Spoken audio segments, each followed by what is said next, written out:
Shalom, salam damai sejahtera bagi setiap kita Bapak Ibu dimanapun Bapak Ibu berada. Saat ini adalah saat yang berbahagia di mana kita dapat menyelenggarakan ibadah online pertama kita. Dan biarlah masing-masing setiap kita boleh mempersiapkan diri untuk masuk di dalam ibadah dan menyembah Tuhan. Mari Bapak Ibu, saya mengundang Bapak Ibu sekalian kita menenangkan hati kita di hadapan Tuhan. Kita masuk di dalam saat teduh. Saat teduh kita mulai.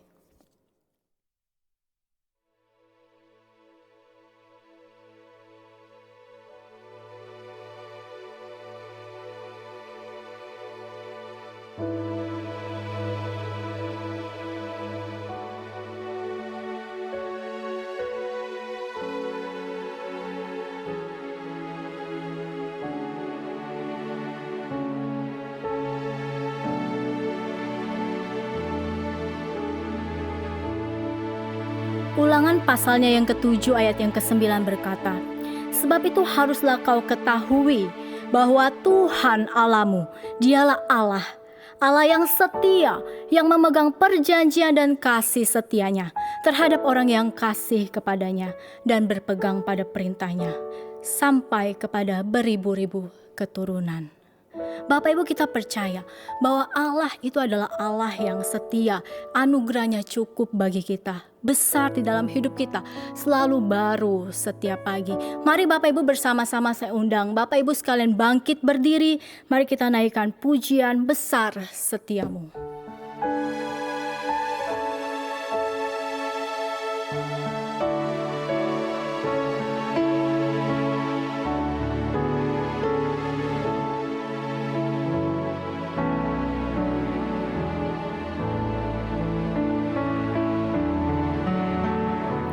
Besar setiamu,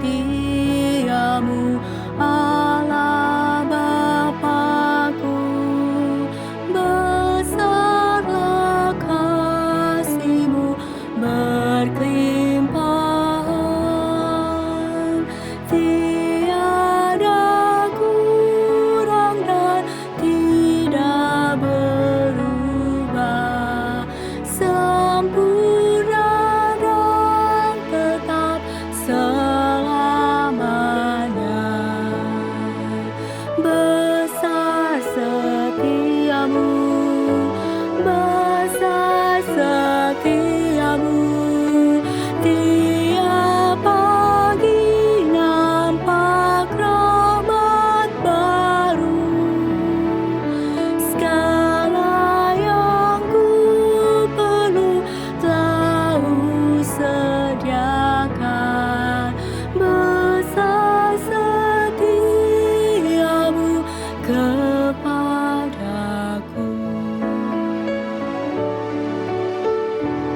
Matahari serta bintang dan bulan menyaksikan kesetiaan Tuhan.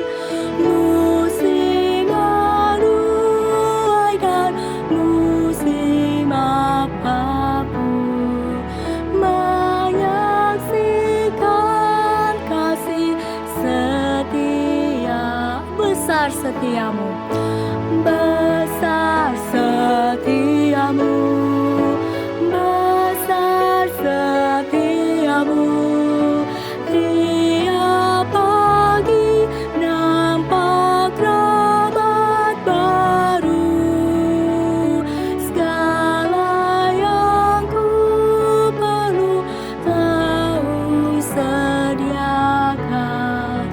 Besar setiamu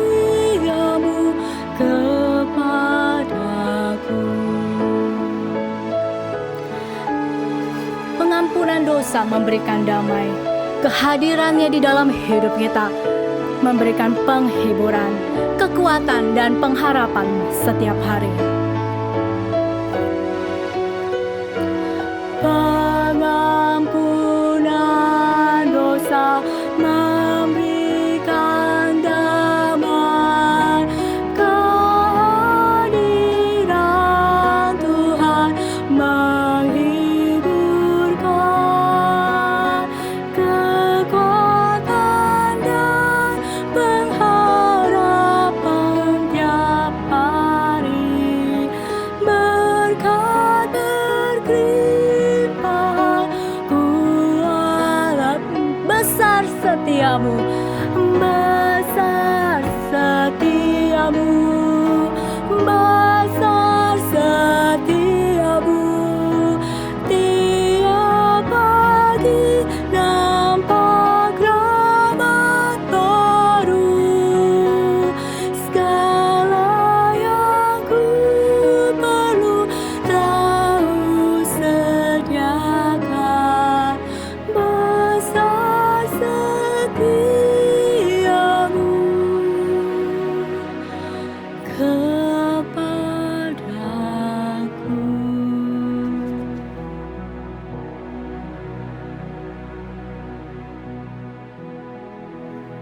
Allah kita adalah Allah yang kasih setianya besar di dalam kehidupan kita.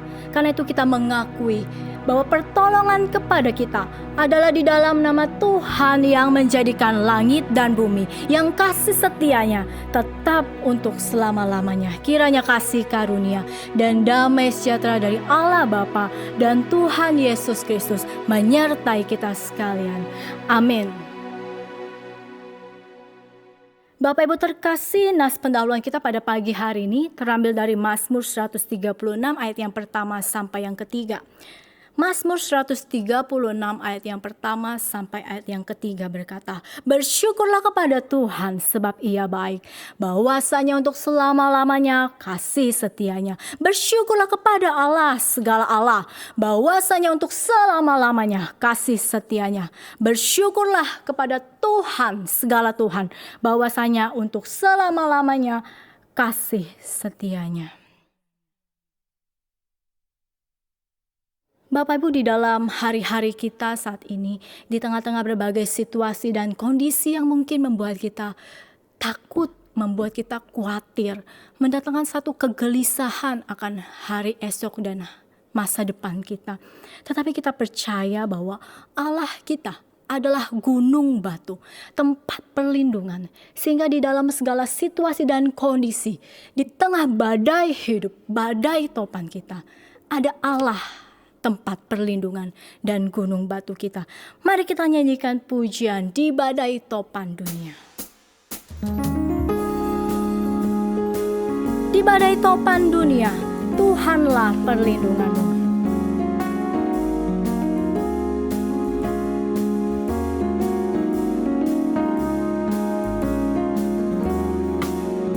Di badai topan dunia, Tuhanlah perlindunganmu.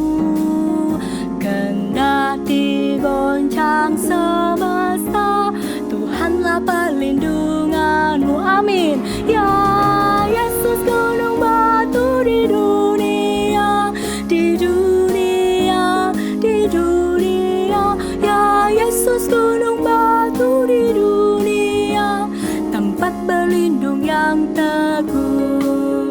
Baik siang maupun malam gelap, Tuhanlah perlindunganmu. Niscaya takutmu lenyap, Tuhanlah perlindunganmu. Ya Yesus, gunung batu di dunia, di dunia, di dunia. Ya Yesus, gunung batu di dunia, tempat berlindung yang teguh. Dan bila badai menyerang, Tuhanlah tempat perlindunganmu. Padanya kau tetap tentram.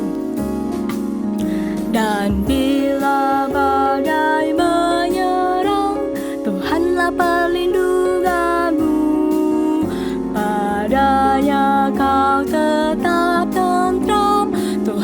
perlindunganmu.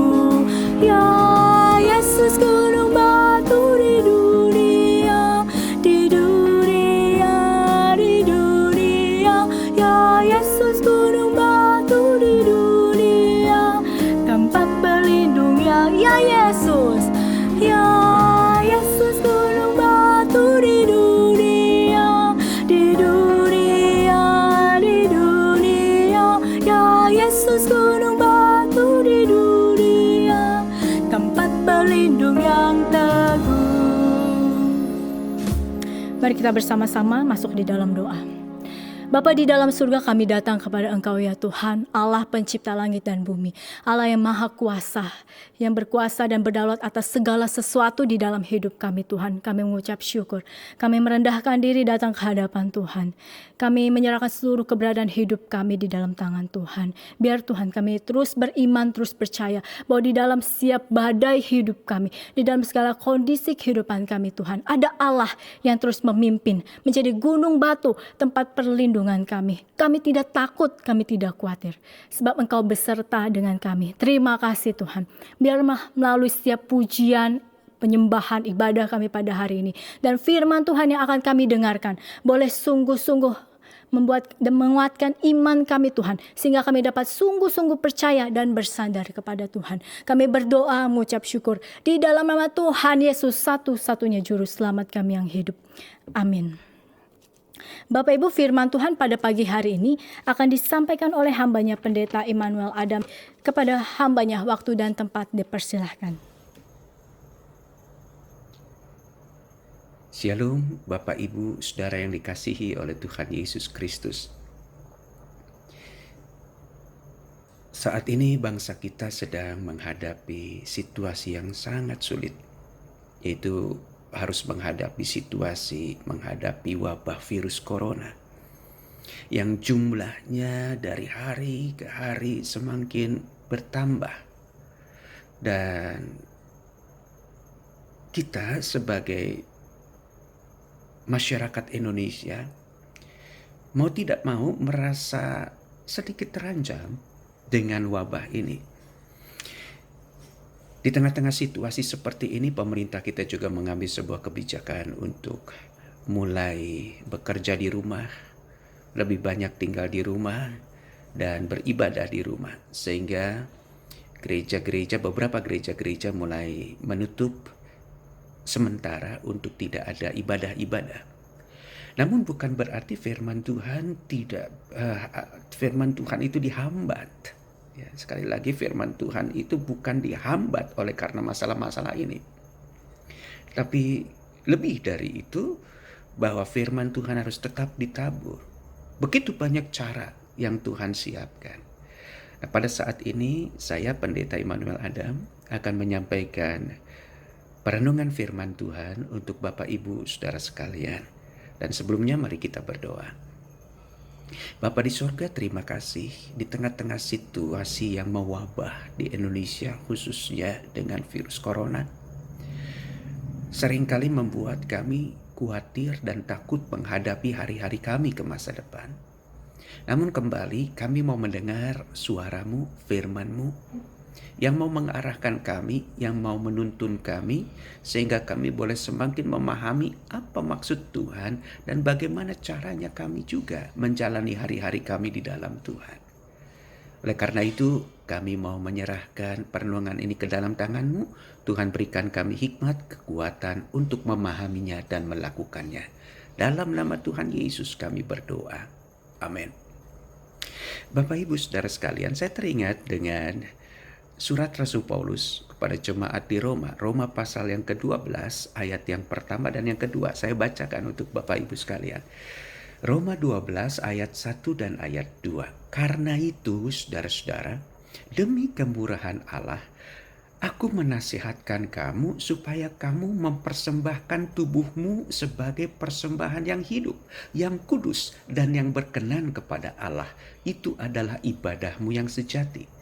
Janganlah kamu menjadi serupa dengan dunia ini, tetapi berubahlah oleh pembaharuan budimu, sehingga kamu dapat membedakan mana kehendak Allah, apa yang baik, yang berkenan kepada Allah, dan yang sempurna. Sedemikian firman Tuhan. Yang berbahagia adalah kita semua yang mendengarkan firman ini, memahaminya, melakukannya, serta memelihara dalam kehidupan sehari-hari. Amin. Bapak Ibu Saudara yang dikasihi Tuhan Yesus Kristus, ada dua kata yang menempel dalam pikiran saya saat kita berhadapan dengan wabah virus corona ini. Pertama adalah masalah takut. Yang kedua adalah kata ketakutan. Dua kata ini berbeda sekali. Takut itu adalah sesuatu yang wajar yang ada di dalam hidup setiap manusia. Saya takut ular, terus terang saya takut ular. Saya takut kelelawar, ya. Dan banyak hal yang membuat saya takut. Namun ketika ketakutan itu masuk dalam pikiran dan hati kita, itu yang menyebabkan Bapak Ibu Saudara sekalian tidak bisa melakukan tugas apa-apa, tidak bisa menjalani hidup dengan baik. Kenapa? Karena ketakutan itu mulai mengendalikan pikiran dan hati Bapak Ibu. Dan itu yang membuat hidup kita stuck, nggak bisa berjalan. Kenapa? Karena ketakutan. Dan hal itulah yang dikatakan oleh Alkitab, bahwa setiap orang tidak boleh, khususnya anak-anak Tuhan, tidak boleh hidup dalam ketakutan. Mengapa? Dalam surat 1 Yohanes pasal yang keempat ayat yang ke-8, Bapak Ibu, di sana dikatakan dengan jelas, di dalam kasih itu tidak ada ketakutan. Bukan tidak ada takut, tapi tidak ada ketakutan.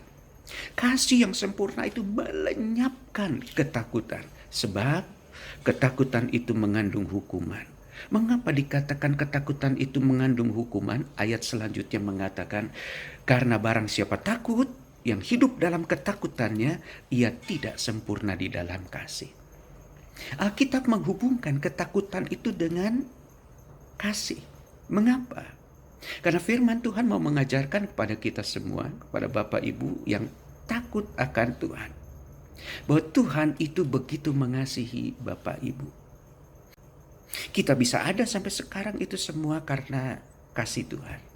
Tuhan yang memberikan kita kekuatan, kesehatan, kemampuan, peluang, pekerjaan, rumah tangga yang baik, keturunan yang baik. Semua tidak lepas karena kasih Tuhan yang begitu tertuju pada Bapak Ibu sekalian. Firman-Nya mengatakan bahwa Tuhan, atau di mata Tuhan, kita semua anak-anak Tuhan itu begitu berharga dan begitu mulia. Itu sebabnya Tuhan memandang kita begitu spesial di hadapan-Nya. Karena Tuhan begitu mengasihi kita, maka Tuhan mengajarkan, ayo kita hidup dalam kasih. Dan bentuk seorang yang mengasihi Tuhan itu adalah orang yang tahu siapa Tuhannya, tahu apa yang dikerjakan Tuhannya dalam hidupnya, tahu apa yang dirancang Tuhannya dalam hidupnya. Itu sebabnya dia akan menjadi orang yang bersandar pada Tuhannya. Mengapa? Karena dia tahu kasih Tuhan. Dan bentuk kasih kita pada Tuhan adalah bersandar pada Tuhan. Itu sebabnya kenapa firman Tuhan mengatakan, karena ketakutan itu mengandung hukuman. Mengapa? Karena kalau kita sudah hidup dalam ketakutan, maka tidak ada lagi tempat buat hati kita, pikiran kita mengasihi Tuhan. Udah gak ada tempat itu. Itu sebabnya Tuhan tidak menghendaki setiap Bapak Ibu Saudara sekalian yang takut akan Tuhan hidup di dalam ketakutan. Nah, firman Tuhan mengajarkan hal ini, mengingatkan saya kemudian, apa yang membuat manusia itu hidup dalam ketakutannya? Yang jelas, kalau saya tanya satu persatu, jawabannya biasanya hanya satu, Bapak Ibu. Takut mati. Mengapa manusia takut mati? Karena jelas manusia nggak tahu apa yang akan terjadi untuk masa depannya. Manusia ragu apa yang akan terjadi dengan tubuhnya ini. Manusia juga ragu dengan apa yang akan terjadi dengan keberadaan dirinya saat dia berada dalam kematian. Karena ketidaktahuannya, itu yang membuat dia takut, itu yang membuat dia nggak bisa lagi berpikir tentang pekerjaan Tuhan dalam hidupnya. Bapak Ibu Saudara sekalian, ingat bahwa kita adalah anak-anak Tuhan. Orang-orang yang dikasihi Tuhan, itu sebabnya firman Tuhan mengajarkan kepada kita, dan itu juga yang kita akui di dalam pengakuan iman rasuli kita saat kita mengakui di hadapan Tuhan bahwa aku percaya kepada kebangkitan orang mati. Itu juga yang diajarkan oleh Alkitab, bahwa setiap orang yang percaya di dalam Tuhan tidak akan binasa, tapi dia akan beroleh hidup yang kekal. Caranya bagaimana? Rasul Paulus mengatakan dengan tegas, setiap orang yang mati di dalam Tuhan, dia harus bangkit. Kenapa dia harus bangkit? Karena Tuhan tidak menghendaki setiap orang yang hidup dan yang percaya padanya binasa. Dan kerinduan Tuhan hanya satu. Tuhan ingin supaya setiap orang yang percaya kepadanya boleh hidup di dalam Dia dan Dia hidup di dalam kita. Artinya Tuhan menghargai kehidupan. Tuhan menginginkan kehidupan itu ada di antara Dia bersama dengan kita. Dan Tuhan ingin supaya kita bersama dengan Tuhan bisa hidup bersama-sama di dalam kekekalan. Itu sebabnya firman-Nya mengatakan, barang siapa percaya dia tidak akan binasa, tapi ia akan beroleh hidup yang kekal. Bapak, Ibu, Saudara yang dikasihi oleh Tuhan Yesus Kristus, kenyataan inilah yang membuat setiap orang percaya mulai berpikir, mau ada corona, mau tidak ada corona, kalau sudah waktunya Tuhan, kita harus meninggalkan dunia ini. Hanya kita percaya bahwa kita tidak akan binasa. Satu hari Tuhan akan bangkitkan kita dan Tuhan akan bawa kita ke dalam kekekalannya. Itu janji Tuhan. Dan janji Tuhan bukan sekedar kata-kata yang lewat begitu saja, tapi janji Tuhan akan dinyatakan oleh Tuhan tepat pada waktunya Tuhan. Amin, Bapak Ibu. Nah, itu sebabnya mengapa firman Tuhan saat ini berbicara tentang mempersembahkan tubuh. Saudara, saya mulai berpikir, kalau misalnya terjadi peperangan, kekacauan di Indonesia ini, kita sudah berpikir untuk pergi ke luar negeri, mencari tempat yang aman. Setuju? Mungkin kita punya sedikit dana atau kita punya sedikit simpanan, kita pakai itu untuk kita bisa keluar dari situasi yang mengancam kita saat ini. Entah itu kerusuhan, entah itu peperangan misalnya. Namun hari ini, saat ini, saudara dan saya tidak bisa pergi ke luar negeri. Karena dimanapun kita berada, ancaman virus ini terus mengancam Bapak, Ibu, dan saudara sekalian. Dan banyak orang mengatakan ini waktunya Tuhan. Kalau saya bukan mengatakan ini waktunya Tuhan. Tuhan mau menyatakan kepada kita, engkau mempunyai kekuatan apa dalam hidupmu? Engkau mempunyai kemampuan apa dalam hidupmu yang bisa menyelamatkan engkau? Baru saja dengan virus corona, wabah seperti ini, kita diperhadapkan dengan satu situasi, tidak bisa ke sini, tidak bisa ke sana. Takut begini, takut untuk melakukan aktivitas yang lain. Hidup kita seperti terbatas oleh apapun. Dan firman Tuhan mau mengajarkan kepada kita, situasi yang kita hadapi saat ini, firman Tuhan mengatakan kalau kita mengasihi Tuhan, maka kita akan mempersembahkan tubuh. Tubuh di sini berarti pikiran, hati kita, segala yang ada dalam hidup kita, kita percayakan pada Tuhan. Mengapa? Karena Dialah yang menciptakan kita. Dialah yang memelihara kita hingga hari ini. Dan Dialah juga yang menjamin hidup kita hari ini maupun masa depan. Itu sebabnya Rasul Paulus mengatakan, persembahkanlah tubuhmu sebagai persembahan yang hidup pada Tuhan. Artinya mulai pikiran hatimu tertuju pada Tuhan. Bukankah firman Tuhan mengatakan, sebab di luar aku engkau tidak bisa berbuat apa-apa. Artinya dalam Yohanes 15 ayat yang kelima, Tuhan Yesus mau mengatakan, apa kekuatanmu dan kemampuanmu untuk menjamin kehidupanmu?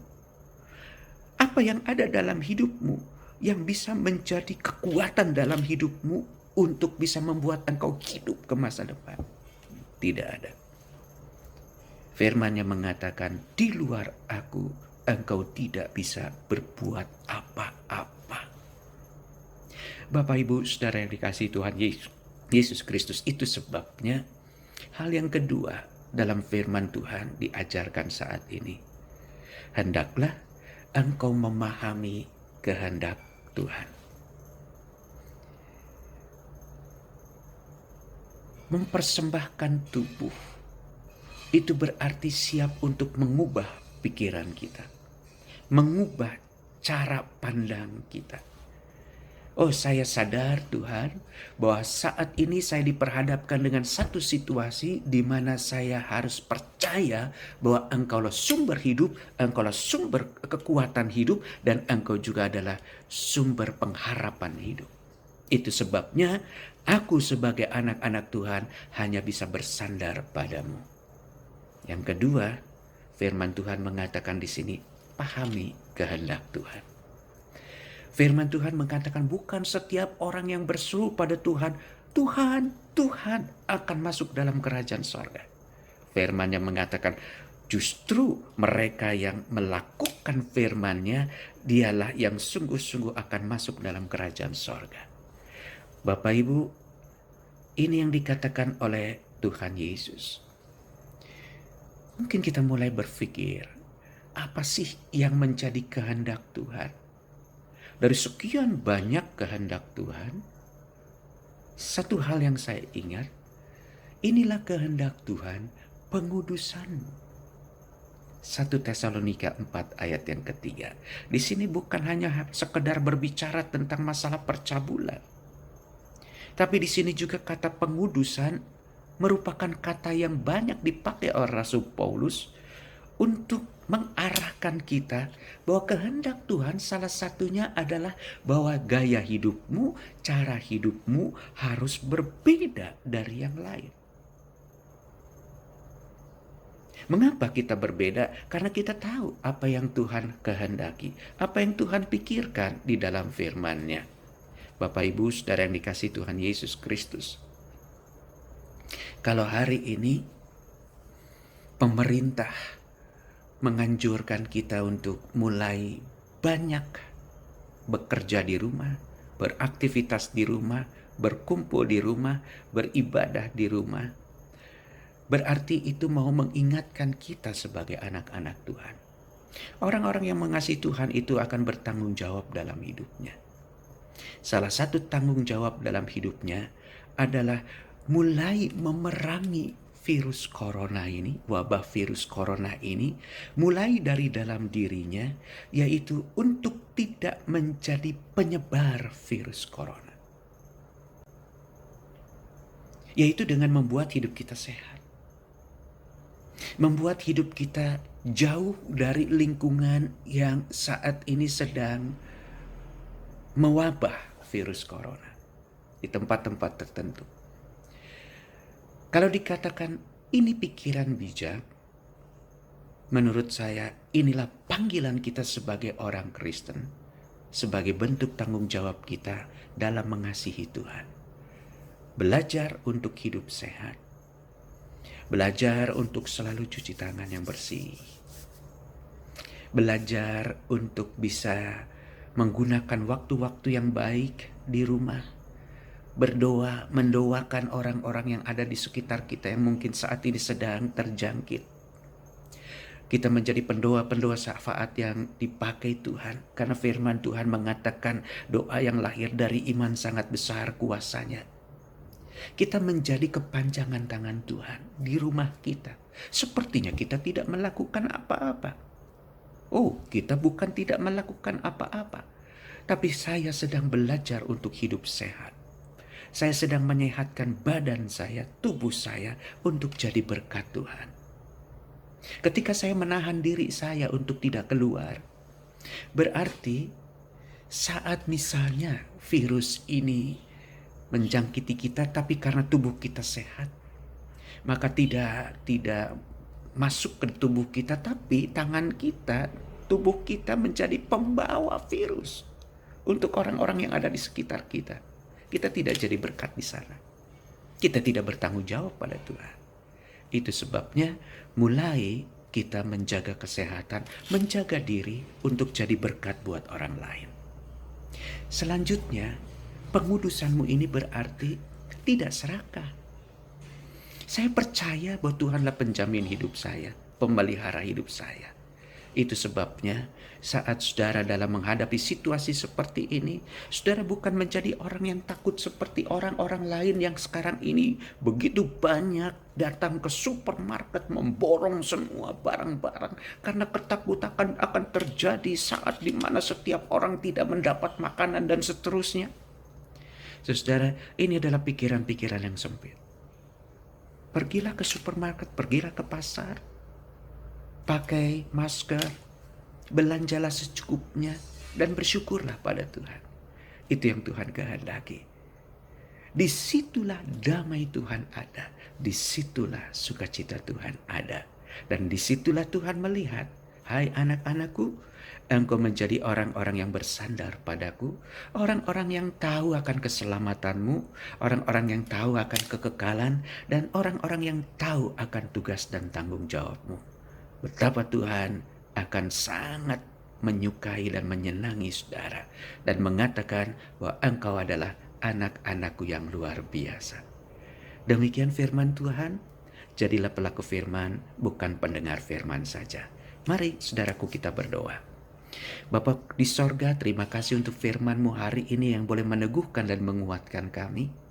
Biarlah firman ini bukan sekedar menjadi firman yang meneguhkan dan menguatkan kami, tapi sungguh kami lakukan dalam hidup kami dan kami boleh menjadi berkat Tuhan yang luar biasa. Terima kasih Bapa untuk firman-Mu hari ini. Jadikan kami pelaku-pelaku firman-Mu. Kami berdoa untuk bangsa kami. Kiranya Tuhan juga yang boleh menyertai teman-teman kami yang saat ini sedang terjangkit virus corona. Kiranya damai Tuhan, kuasa Tuhan hadir di tengah-tengah mereka. Dan juga Tuhan berkati setiap upaya pengobatan yang dijalani oleh tim dokter, tim kesehatan, dan upaya-upaya pemerintah saat ini. Sehingga sungguh-sungguh bangsa kami boleh terlepas dari wabah virus corona. Tuhan Yesus, kami berdoa dan kami sandarkan hidup kami, masa depan kami, gereja kami seutuhnya ke dalam tangan-Mu. Dalam nama Tuhan Yesus kami berdoa. Amin. Bapak Ibu sekalian, bersama-sama dengan gereja-gereja Tuhan di segala abad dan di segala tempat, marilah kita mengikrarkan pengakuan iman kita seturut dengan pengakuan iman rasuli. Pengakuan iman rasuli, aku percaya kepada Allah, Bapa yang Maha Kuasa, Khalik langit dan bumi, dan kepada Yesus Kristus, anaknya yang tunggal Tuhan kita, yang dikandung daripada Roh Kudus, lahir dari anak darah Maria, yang menderita sengsara di bawah pemerintahan Pontius Pilatus, disalibkan, mati dan dikuburkan, turun ke dalam kerajaan maut. Pada hari yang ketiga, bangkit pula dari antara orang mati, naik ke surga, duduk di sebelah kanan Allah, Bapa yang Maha Kuasa, dan dari sana Ia akan datang untuk menghakimi orang yang hidup dan yang mati. Aku percaya kepada Roh Kudus, gereja yang kudus dan am, persekutuan orang kudus, pengampunan dosa, kebangkitan orang mati, dan hidup yang kekal. Amin. Bapak Ibu, selanjutnya kita akan mendengarkan warta jemaat yang akan disampaikan oleh hambanya Pendeta Chen Beni. Waktu dan tempat dipersilahkan. Selamat pagi Bapak Ibu, saudara-saudara yang kasih Tuhan. Kita bersyukur pagi hari ini kita bisa mengadakan ibadah secara online. Bapak Ibu, untuk ibadah minggu depan, tanggal 29 Maret, kita juga akan tetap mengadakan ibadah secara online. Diharapkan Bapak Ibu, saudara-saudari juga bisa mengikuti ibadah itu dengan segenap hati. Khususnya untuk persembahan, Bapak Ibu bisa memberikan persembahan, dan persembahan Bapak Ibu dapat ditransfer ke rekening gereja. Nomor rekening gereja tertera di bawah ini.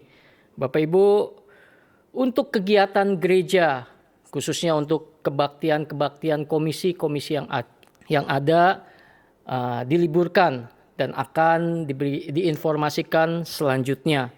Khususnya untuk peneguhan majelis baru dan juga peneguhan pengurus komisi baru juga ditunda.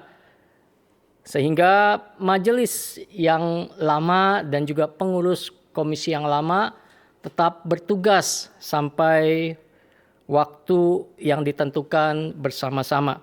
Nah, Bapak Ibu, pelayanan gereja akan tetap diadakan khususnya bagi Bapak Ibu, saudara-saudari yang mengalami kedukaan atau ada yang meninggal.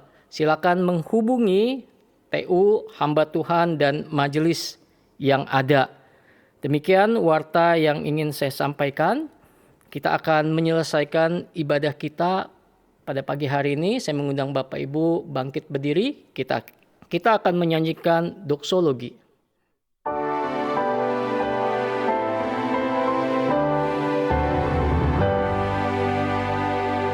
Puji Allah Bapa Putra, puji Allah Roh Kudus,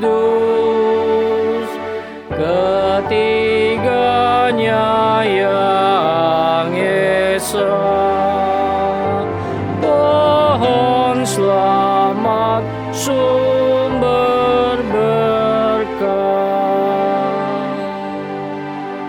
Bapak Ibu saudara-saudara yang kasih Tuhan, terimalah berkat Tuhan. Tuhan memberkati engkau dan melindungi engkau.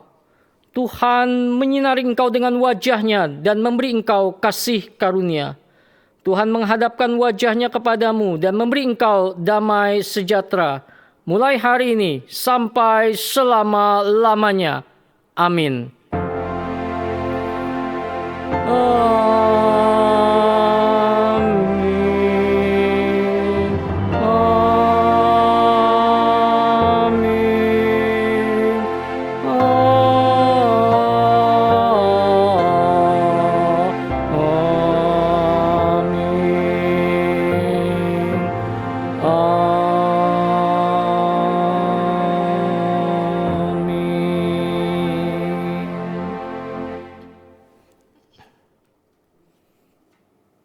Bapak Ibu saudara-saudara yang kasih Tuhan, ibadah kita pada pagi hari ini sudah selesai. Biar kita berjumpa di minggu depan. Tuhan memberkati.